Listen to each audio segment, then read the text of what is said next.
Good morning. I-update ko lang po kayo sa aking pagbabunot. Ayan, hindi pa po siya namamaga. Pa po siya galing. Kaya bawal lang muna tayo magtrabaho ngayon. Ginagawa ko, dito lang ako sa tindahan, nagbabantay. Tapos, paupo po. Dahil hindi pa tayo pwede magtrabaho. Baka siguro bukas mapipilitan na ako magtrabaho. Dahil may ribanda ako, wala na akong panigasto, wala na akong pera na pang-araw-araw na gastusin kaya hindi ka trabaho ako bukas. Gigising ko lang, hindi pa ako nakapag-ulam. Ayan po yung pamangkin ko. Ayan o, nag-iigid. Yan po yung balon namin. Tapos, yung mga container na yan, may bumibili po yan. Nag-iigid po at saka nagbabayad. At saka meron po kaming bisita dito, isang badyaw. Ayan po. Kung sino pong nagmamayaring badyaw na to,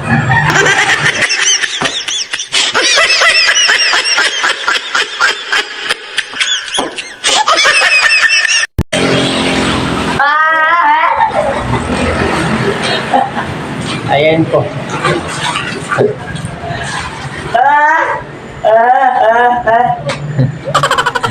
Hindi nag-i-give yung joke lang yun. Pasensya na kayo, hindi ako masyadong nakakapagsalita dahil medyo masakit pa. May iniinom nga ako yung tubig, malamig. Ayan. Ito po, malamig yung iniinom ko.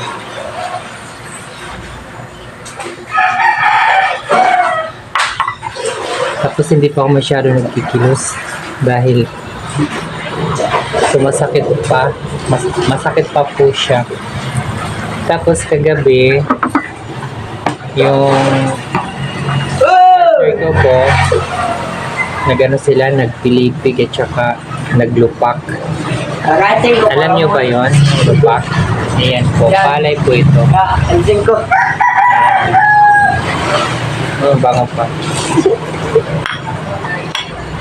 Tapos hindi pa po ako niya kumakain, baka kasi malagyan yung binunutan natin. Kasi dalawa yung binunutan.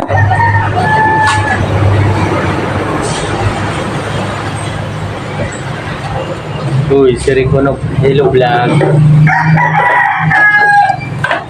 Hi guys, welcome my vlog. Mali. Hi guys, welcome my love.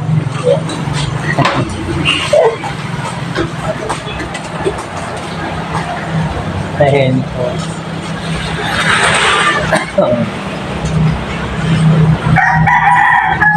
Tapos yung yung partner ko nandun pa sa loob. Ito sa inyo yung experience ko sa pagpabunot kapag nasa public tayo.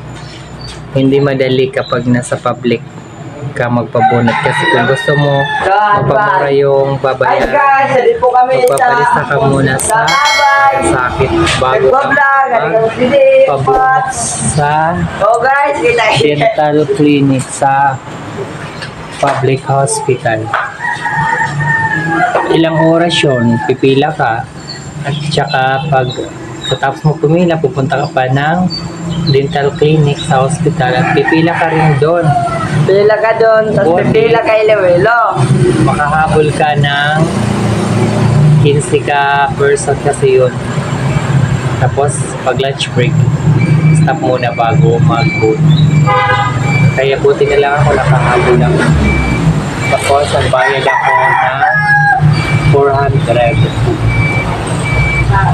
400 yung binayaran ko. 18. Yan o, medyo pa po siya namamaga konti. Dito. Tapos bawal po natin galaw-galawin yung binunutan natin. Iano mo sa dila.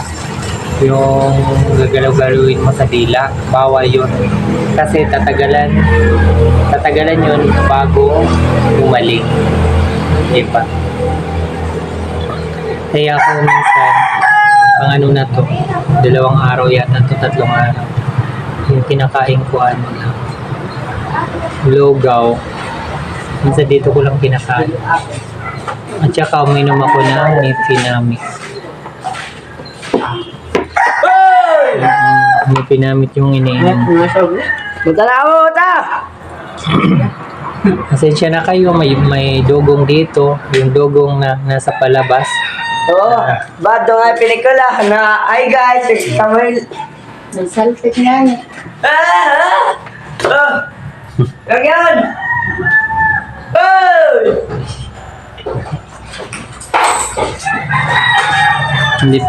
Hindi pa po yung nag-almusal, kaya ganun.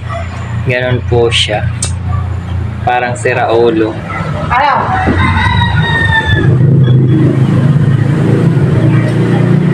Pasensya na kayo.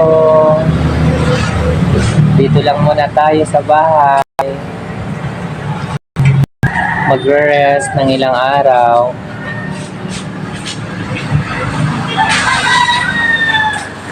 May dako na ito. Mag-rest muna tayo ng ilang araw. May tip. Oray. Alright guys, Ano na tayo? Haggard. ito, sa dilim. Dahil bawal tayo magbuhat-buhat. Di ako nag-ano. Baka ako mabiyas, baka tagalan ako mag-trabaho. Kaya nag-iingat ako para gumaling agad. Para gumaling agad yung binunutan ko. Baka bukas pwede na ako magbago. Try ko lang kung kakayanin ko. Kasi wala na akong panigasto. Wala na po akong pambili ng ko, needs. Dahil wala akong trabaho kasi mahirap pag sa tindahan lang ako umaasa, baka mawalan tayo ng puhunan at saka baka tayo mabankrupt, mapurdoy, kumbaga. Kaya hindi dapat natin asahan yung tindahan, baka mapurdoy. Alam nyo naman, mahirap nga ngayon maghanap ng pera. Kailangan kapag may tindahan, malasakit. Kapag may nagbabantay, kailangan maging may malasakit siya para hindi mabankrupt yung tindahan natin. O, diba? Lahat ng mga negosyo kailangan, kapag may mga kasama kayo, kailangan ituring nila na sa kanila yun para hindi mabankrupt yung tindahan. Diba?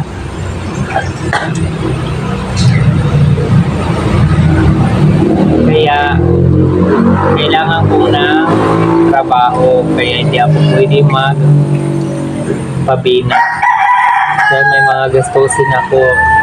Ngayong darating 11, October 11, may padasal ako sa mama ko. 11 years na ng mama ko nung namatay po siya. 11 years na po siya. Kaya i-update ko kayo kapag magpadasal na ako sa mama ko ngayong October 11. Kaya mga kabidang, hanggang dito lang muna yung update ko sa pagpabunot ng ngipin ko. Maraming salamat sa mga subscribers, sa mga followers ko, sa patuloy na nanonood at matangkilik sa mga video na aking ginagawa. Don't forget to subscribe mga kabidang. Thank you and God bless. Bye-bye.